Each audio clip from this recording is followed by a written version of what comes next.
Triumph of the Will is propaganda in the truest sense of the word. More than just a political message, it is a religious artifact meant to propagate the Nazi faith. The film was created by Leni Riefenstahl, a beautiful and talented dancer turned actress turned director, and one of the few women who Hitler admired. Until her death in 2003, at the age of 101, she always insisted her work was merely documenting the times in which she lived. In a way, this was true, but only if you know how to read between the frames.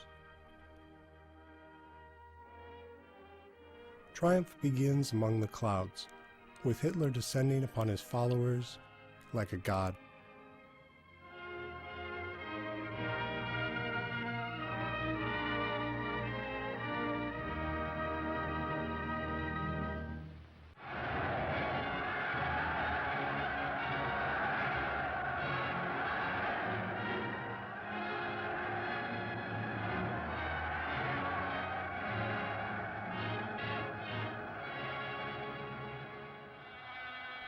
The people are enraptured at the sight of the Führer, the leader. Even the animals appear to be drawn to him. This was the way that Hitler wished to be seen, not just in 1934, but for all time.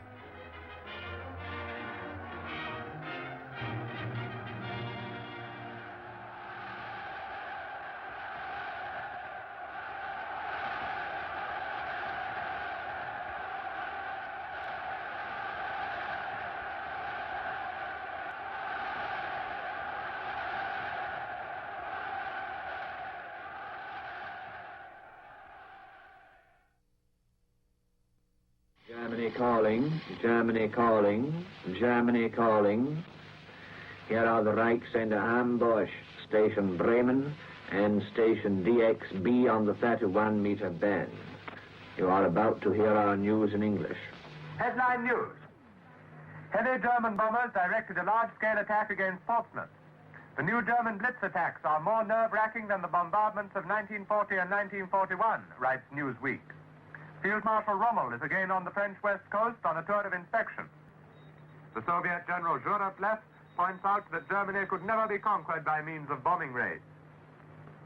It was stated before the Canadian Parliament that no bridgehead could be created on the coast of the European fortress without terrible losses.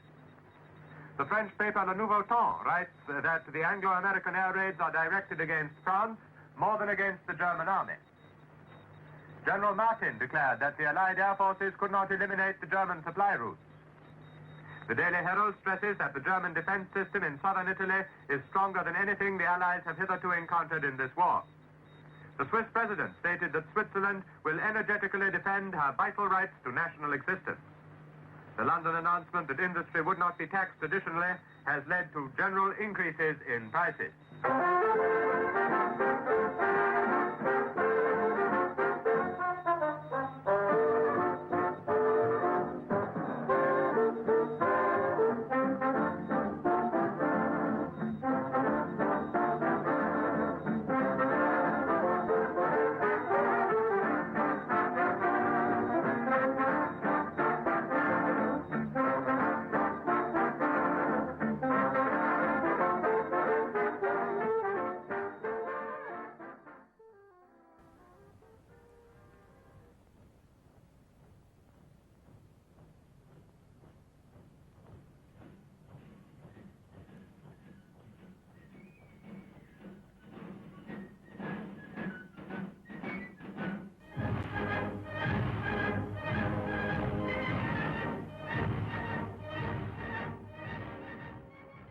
The most effective weapon in the propaganda arsenal of the Nazis was not their films, but their festivals. Hitler was a failed painter who dreamed of being an architect or a set designer at the opera. He was intimately involved in the detailed planning of his rallies and personally designed many of the banners and costumes. He understood the power of ritual and pageantry in shaping the human mind. As he once put it, a mass rally is designed to switch off the thinking process. The replication of the event through the magic of celluloid was only a secondary benefit. These images are not from Triumph of the Will. This is Riefenstahl's first effort at the documentary form, Victory of Faith. It was shot during the 1933 rally and premiered that December in Berlin. The film was pulled from circulation after 6 months and so successfully buried that to this day, most history books claim it does not exist.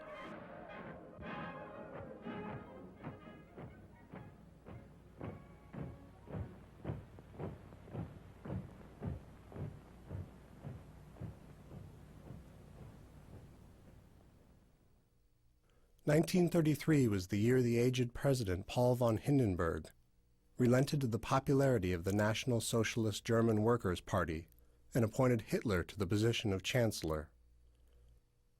1 month later, the Reichstag, the German parliament, was set on fire, a crime the new Chancellor blamed on the Communists. Martial law was declared, the first concentration camps were opened, books were burned, and the purification of German society began. This was the victory the Nazis were celebrating when they gathered that fall in Nuremberg. Die Stadt Nürnberg ist erfüllt von tiefer Freude und unbändigem Stolz, dass es ihr vergönnt ist, in ihren Mauern den ersten Reichsparteitag der NSDAP im neuen Reich zu sehen. Mein Führer, herzlichst willkommen in dieser urdeutschen Stadt.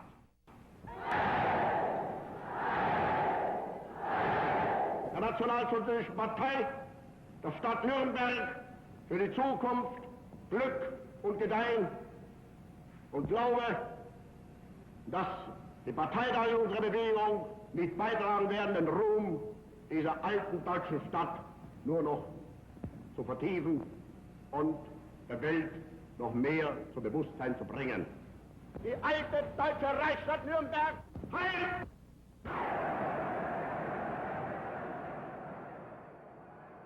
From a technical standpoint, Victory of Faith has clear deficiencies compared to Triumph of the Will. This is evident in the frequent number of shots of Hitler fixing his hair and looking far too human for the role of superhuman leader. In one especially awkward scene, Hitler and Party Secretary Rudolf Hess are greeted by a pair of blonde-haired children who present the Führer with a bouquet of flowers. Unsure what to do, he hands them off to Hess, who comes off looking like a jilted lover. In another odd sequence, Hermann Göring, the president of the Reichstag, nervously begins to run away as Hitler is trying to shake his hand.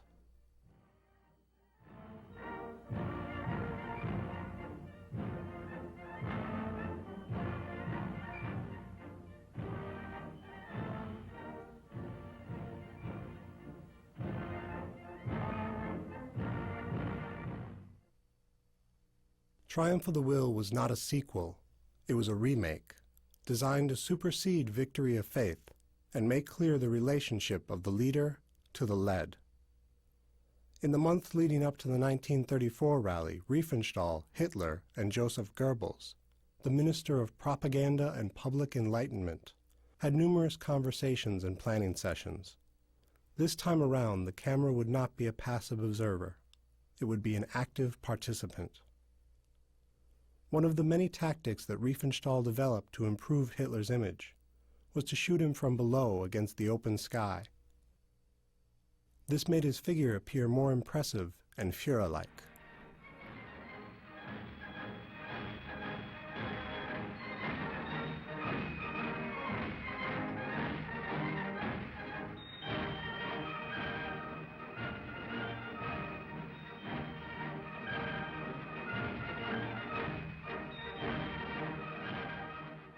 But Triumph of the Will is more than just a collection of stylistic improvements. The most substantial change between Triumph of the Will and Victory of Faith is the absence of Ernst Röhm in the second film. Röhm was an old friend of Hitler's, and the only person in the Nazi hierarchy who had ever been Hitler's superior. When they met at the end of the First World War, Röhm was a captain in the army, and Hitler was only a corporal. By 1933, Hitler was the undisputed leader of the party, but Röhm was the chief of staff of the SA, The brown-shirted stormtroopers who beat up communists in the streets and intimidated anyone who dared to oppose the National Socialist movement. The SA had a great deal of independence from the party, and more men in its ranks than the German army, which Röhm intended to take over and fold into the SA under his leadership.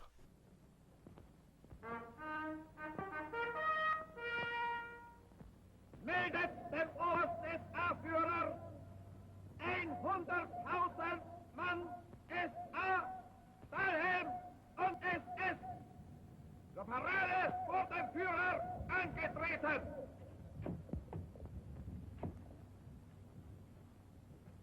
Heil SA!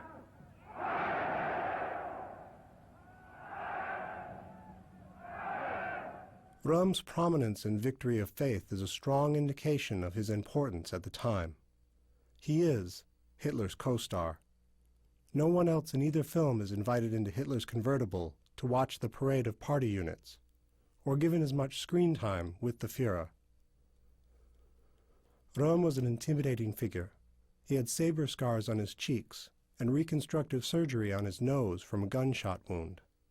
He was also a homosexual. Hitler repeatedly maintained that he did not care what party members did on their own time, so long as they followed orders.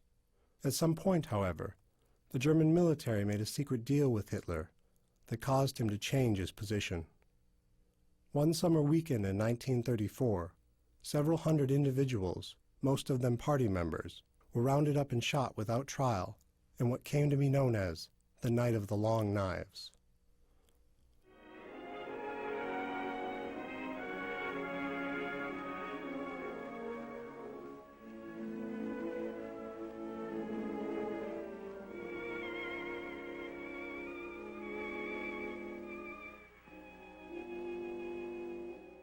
Röhm was at a lake resort with several SA leaders when Hitler burst into his room, accompanied by a group of elite SS bodyguards to arrest him. It is said that Röhm went to his death still unable to comprehend what had happened, saying only, mein Führer, as the blood drained from his body. The military waited for President Hindenburg to pass away before they began to swear an oath of loyalty to Hitler by name. This was an honor never bestowed upon any previous president of the Republic, let alone an unelected one. Den Kongress des 6. Parteitages eröffne ich mit dem ehrfurchtsvollen Gedenken an den in die Ewigkeit eingegangenen Generalfeldmarschall und Reichspräsidenten von Hindenburg.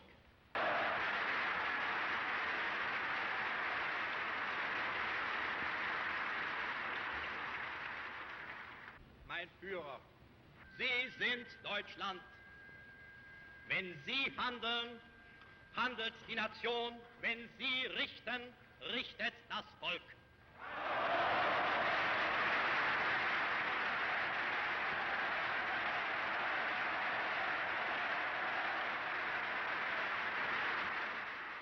Unser Dank ist das Gelöbnis, in guten und in bösen Tagen zu Ihnen zu stehen, komme was da wolle.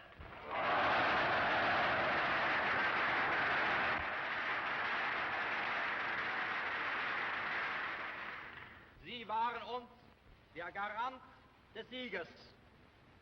Sie sind uns der Garant des Friedens.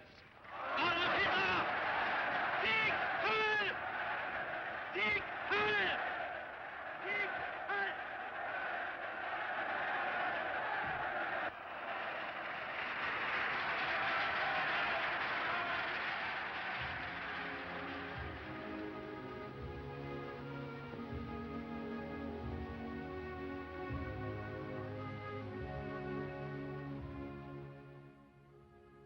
One of the most famous sequences in Triumph of the Will is the ceremony to honor the dead. Like most elements of the film, it is a vast improvement over the previous year's effort. But it is also a less than subtle message to anyone who might think about challenging the Führer's authority. In Victory of Faith, Röhm, as head of the SA and the SS, accompanies Hitler to honor the fallen martyrs. In Triumph of the Will, it takes two men, one as head of the SA and one as head of the SS, to equal the stature that Röhm once held. The official name of the 1934 rally was the Party Day of Unity, but many whispered that it was really the Rally of the Empty Seats, because there were so many people killed in the Night of the Long Knives who still had assigned seats reserved for them at the various functions. Riefenstahl betrays none of this reality, because the capturing of reality was not the objective.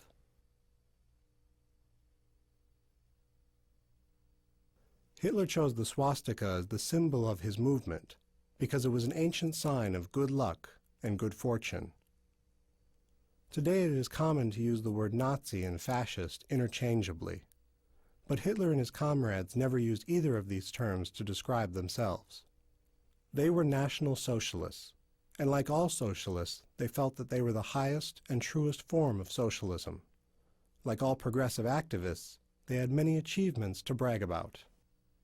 Hitler's regime was the first to warn against the dangers of smoking, a practice that they later banned in many public places.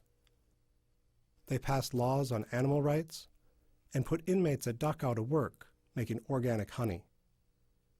They put a radio in every home and had plans to put a car in every family's garage. Hitler personally helped design the Volkswagen, the People's Wagon, although it was originally known as the Strength Through Joy Wagon. Fascism is a term invented by Benito Mussolini, a well-educated former Marxist who spoke several languages and wrote more books on communism than Vladimir Lenin before the outbreak of the First World War. But the failure of the working class to unite throughout the globe and defeat the capitalist system convinced Mussolini that nationalism was a more important factor in history than class identification. Mussolini called himself Il Duce, the leader, and his thugs wore black shirts instead of brown ones.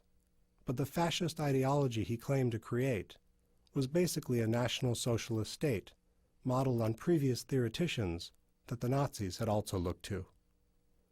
By the time that Hitler became Chancellor of Germany, Mussolini had already ruled Italy for more than a decade, and El Duce was not very impressed with the poorly educated Führer.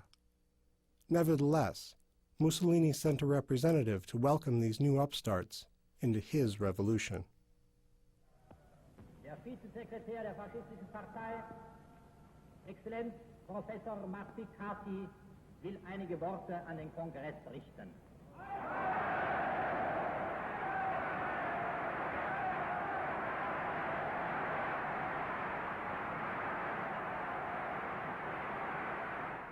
A nome e per incarico di Sua Eccellenza Starate, segretario del Partito Nazionale Fascista, reco ad Adolfo Hitler, capo delle camicie brune, il saluto di Benito Mussolini, duce del fascismo.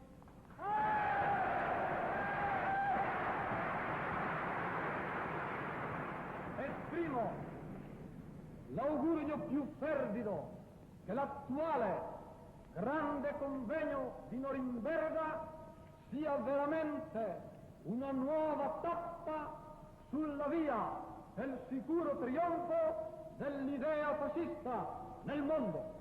Non devo io qui ora tenere un discorso, ma sia di alto auspicio il grido di Heil Hitler, Heil Mussolini.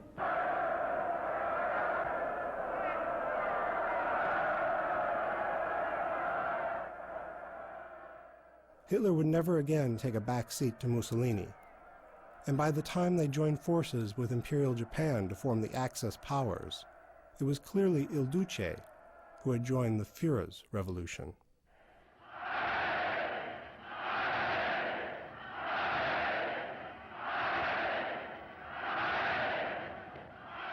Die Partei ist Hitler.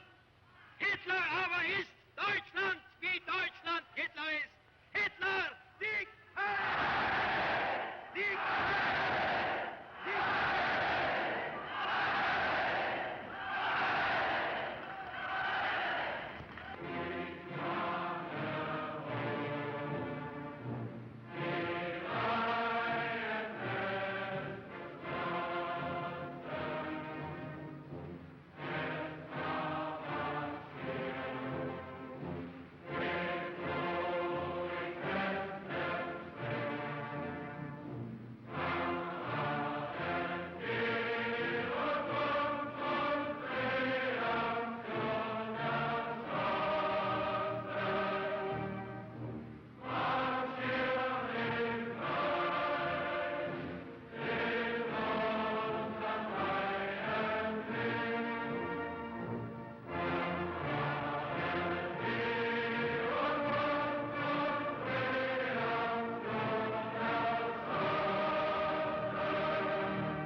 In 1935, Riefenstahl made her last rally film, a short called Day of Freedom, Our Armed Forces. Like Victory of Faith and Triumph of the Will, the title gives valuable insight into Hitler's mind. The people did not require or deserve the right to vote in meaningful elections or speak for themselves in any way. What the people needed was a strong military and a leader willing to use it in the conquest of others. That was the way the Führer measured freedom. Riefenstahl did her best to make the German military appear far more formidable than it actually was at the time.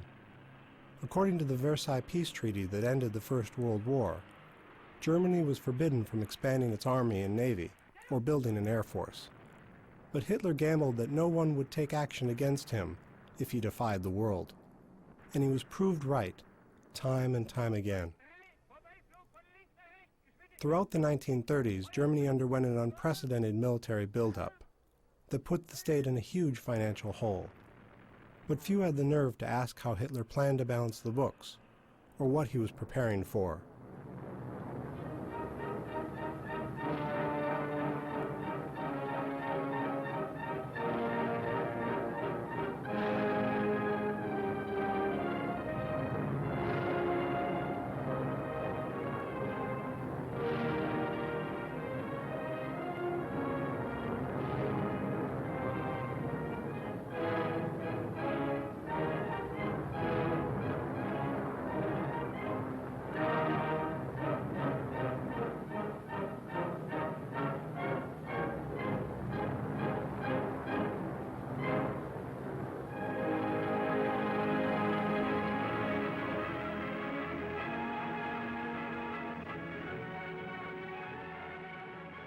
In 1936, the Nazis put on a show designed to impress the entire world and fuel the delusion that National Socialism was a peaceful movement at heart.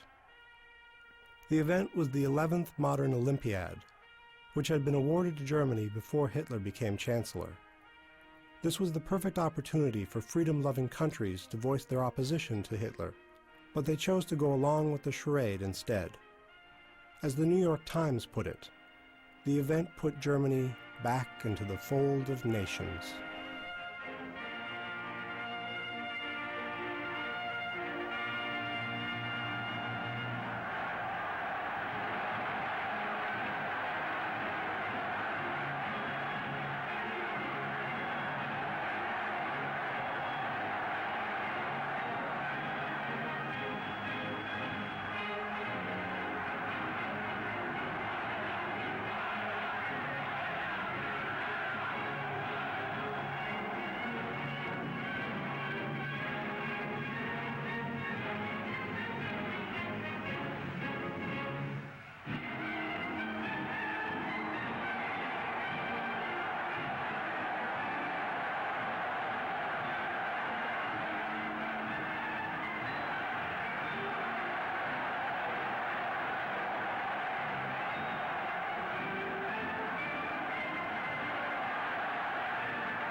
Ich verkünde die Spiele von Berlin zur Feier der ersten Olympiade neuer Zeitrechnung als eröffnet. The filming of the Games was a monumental undertaking, and there was little doubt about who would receive the commission. Besides directing the team of cameramen and coordinating the coverage of every contest, Riefenstahl also used herself as one of the models featured in the opening sequence. This was going to be her masterpiece, and it often feels more like an abstract work of art than a simple documenting of a sporting tournament.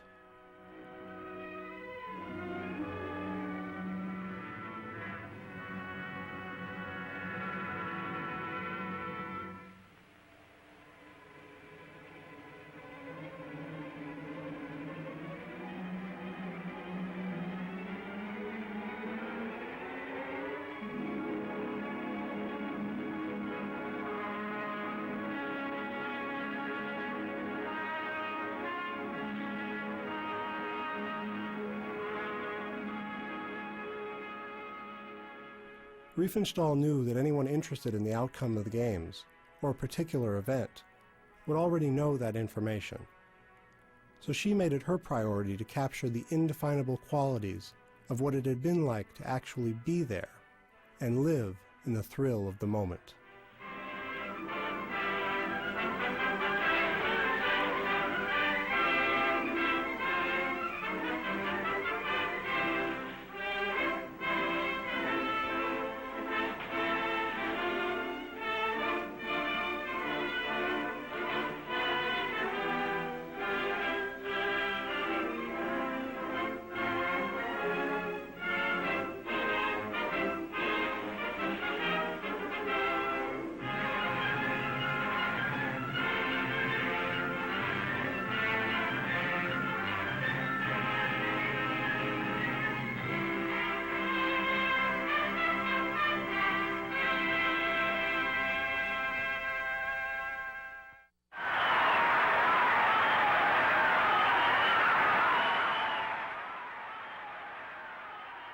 The Nazis left an impression in the minds of their visitors that would help quell negative press coverage for years to come.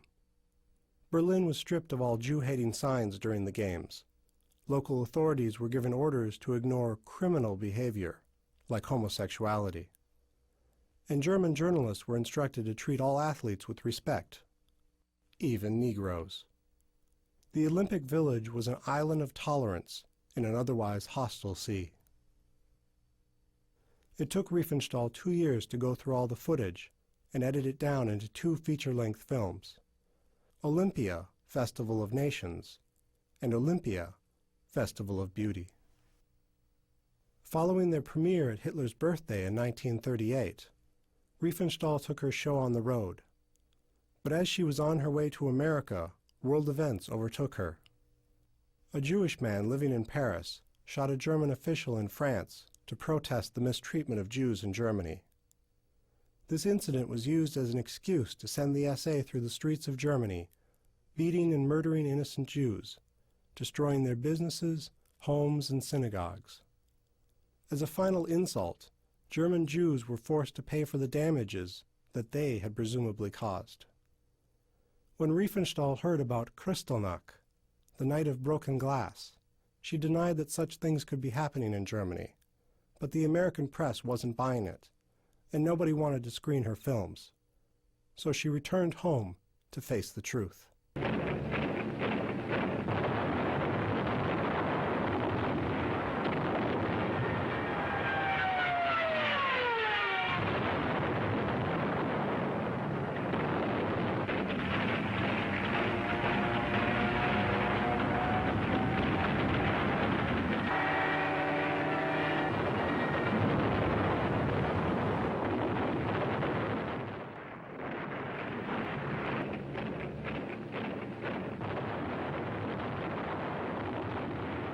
Following Hitler's invasion of Poland in 1939, Riefenstahl was sent to the occupied territory with a film crew. No one knows exactly what she saw there. Perhaps men digging their own graves before being shot in the back of the head, or mass executions of women and children. There was no shortage of atrocities in this conflict. Whatever it was that Riefenstahl witnessed, it was enough to keep her away from the front for good. She spent the rest of the war shooting a fiction film about a beautiful gypsy, in which she also played the starring role. At the end of the war, she was accused of using real gypsies borrowed from concentration camps as extras. But like most of Hitler's supporters, she was never convicted of anything, and never took responsibility for her part in promoting evil. The Nazis did not see themselves as being on the political left or right. Hitler came to power claiming that both communism and capitalism were means by which the Jews secretly controlled the world. Only National Socialism could offer humanity a real alternative. The Soviets had a different interpretation of reality. According to their propaganda, the Nazi fascists were the final and worst form of capitalism, which would inevitably give way to a communist utopia. In 1939, the rhetoric of both regimes suddenly changed. To prevent the Soviets from joining France and England in the defense of Poland, Hitler offered to share his conquest with Stalin and form a new alliance between them. When the treaty was signed in Moscow, the lead Soviet negotiator summed up their abrupt change in policy with a simple phrase. Fascism, he said, is a matter of taste. I pledge allegiance to the flag of the United States of America. Even in the United States, where the hardcore left was presumably free to think for themselves, most of the self-described radicals and intellectuals accepted this new reality without question. Some even went so far as to protest in front of the White House, demanding that America stop giving aid to this capitalist war that England was waging against National Socialist Germany. In 1940, Joseph Goebbels produced the film version of a book his office had previously published. The Eternal Jew lacks the subtlety and visual beauty of Riefenstahl's work, but it is, in many ways, a fitting conclusion to the Nazi gospel. Triumph of the Will had given the Germans their savior, but the Eternal Jew made clear who they were being saved from. The film claims that influential Jews manipulate the world through a financial empire that is centered in New York. It also depicts all Jews as filthy, greedy parasites who feed off the collective body of healthy nations, living only to cause misery and suffering for others and profit from the misfortune. Richard Wagner hat einmal gesagt, der Jude ist der plastische Dämon des Verfalls der Menschheit. Und diese Bilder bestätigen die Richtigkeit seines Ausspruchs. Der uneingeweihte Betrachter wird diese handelnden Kinder zunächst als Zeichen einer großen Armut betrachten wollen. Aber wer ihnen länger zusieht, stellt fest, dass sie stolz darauf sind, es wie die Großen tun zu können. Über dieser Jugend steht kein Idealismus wie über der unsrigen. Der Egoismus des Einzelnen wird bei ihnen nicht in den Dienst höherer Gemeinschaftsziele gestellt. Im Gegenteil proklamiert die jüdische Rassenmoral in krassem Widerspruch zum arischen Sittlichkeitsbegriff den hemmungslosen Egoismus jedes Juden als göttliches Gesetz. Seine Religion macht dem Juden Betrug und Wucher geradezu zur Pflicht.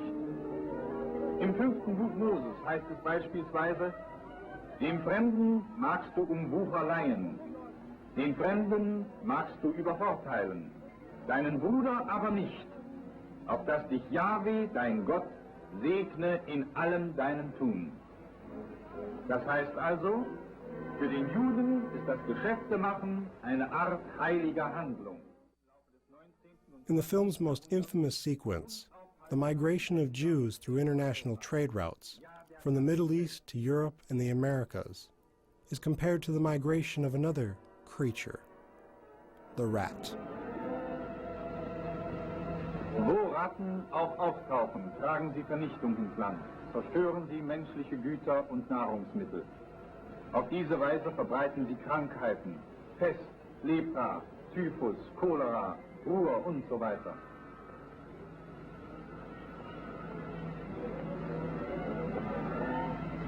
Sie sind hinterlistig, feige und grausam und treten meist in großen Scharen auf. Sie stellen unter den Tieren das Element der heimtückischen unterirdischen Zerstörung dar. Nicht anders als die Juden unter den Menschen.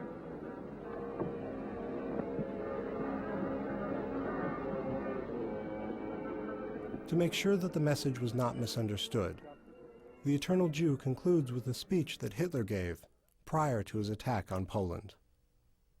Die Welt hat Siedlungsraum genügend. Es muss aber endgültig mit der Meinung gebrochen werden, als sei das jüdische Volk vom lieben Gott eben dazu bestimmt, in einem gewissen Prozentsatz Nutznießer am Körper und an der produktiven Arbeit anderer Völker zu sein. Das Judentum wird sich genauso einer soliden, aufbauenden Tätigkeit anpassen müssen, wie es andere Völker auch tun. Oder es wird früher oder später einer Krise von unvorstellbarem Ausmaß erliegen. Wenn es dem internationalen Finanzjudentum in und außerhalb Europas gelingen sollte, die Völker noch einmal in einen Weltkrieg zu stürzen, dann wird das Ergebnis nicht der Sieg des Judentums sein, sondern die Vernichtung der jüdischen Rasse in Europa.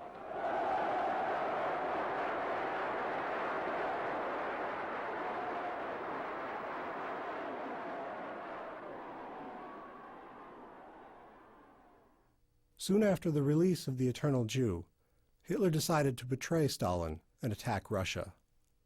This turned the communists into anti-fascists again, and opened the way for the Soviets to join forces with the British, who were willing to take help from anywhere they could find it.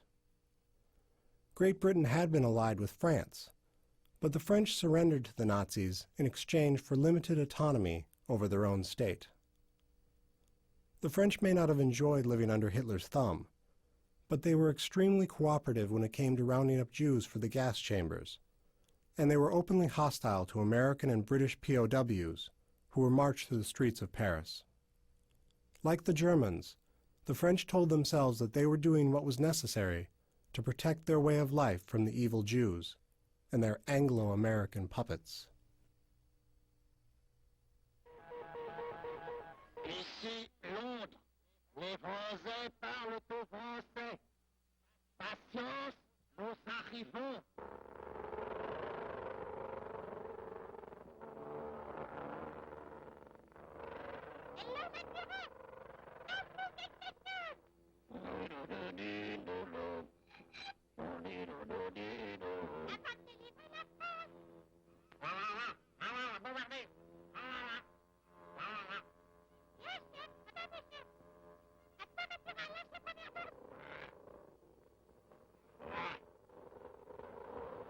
Dis donc, Mickey, c'est vrai qu'ils sont des épinards meilleurs que chez nous en France? Nous arrivons, nous arrivons, nous arrivons. Dis donc, Léonie, nous allons retrouver nos beefsteaks frites et notre café crème tous les matins. Et nos cigarettes anglaises. Et du chocolat et des marrons tous les jours. Ici, Londres, amis français, notre émission est terminée. The idea that the Jews and the Americans are the greatest evil in the world continues to simmer beneath the surface of European society, where it may yet again boil over into madness. But the problem is far worse in the Islamic world. Like the Nazis, radical Muslims have adopted a very Orwellian way of thinking, in which two mutually exclusive ideas are allowed to coexist through an act of faith. This pre-9/11 political cartoon from Egypt demonstrates the concept of doublethink perfectly. It features former Secretary of State Madeleine Albright and President Clinton as disguises for Israeli Prime Minister Benjamin Netanyahu. It is the old myth of a Jewish world conspiracy, with a twist, because Netanyahu is depicted as a disguise for Hitler. The Jews are evil, as Hitler was evil, but we must kill the Jews as Hitler killed the Jews, because they control the world. This is not logic. It is willful madness, and every bit as dangerous as anything that Hitler ever preached. Adolf Hitler ist unser Retter, unser Held, der edelste Führer auf der ganzen Welt. Für Hitler leben wir und wir sterben gerne wir. Für den Führer bis zum Tod, denn er ist unser Gott. 10 days before his suicide, Hitler decided to make one final appearance on film, in a newsreel that few Germans were likely to see. The days of mass rallies would never return, but he could still find some comfort in the unwavering faith of the only troops he had left to defend him: children. Hitler's final order was that his body should be burned to ashes. He did not want to end up like his cohort, Mussolini, strung up and humiliated alongside his mistress. But there wasn't much fuel left in Berlin, and enough of Hitler's charred remains were found by the Russians to positively identify him. Stalin chose to keep this fact a secret because he wanted to keep the specter of Hitler alive to haunt the future. Meine deutschen Volksgenossen und Volksgenossinnen, in einem Augenblick des Kriegsgeschehens, in dem, so möchte man glauben, noch einmal. Joseph Goebbels always ended his radio address on Hitler's birthday by saying, "The Führer is always right." Before killing himself, his wife, and their 6 children, Goebbels got on the radio to tell one final lie.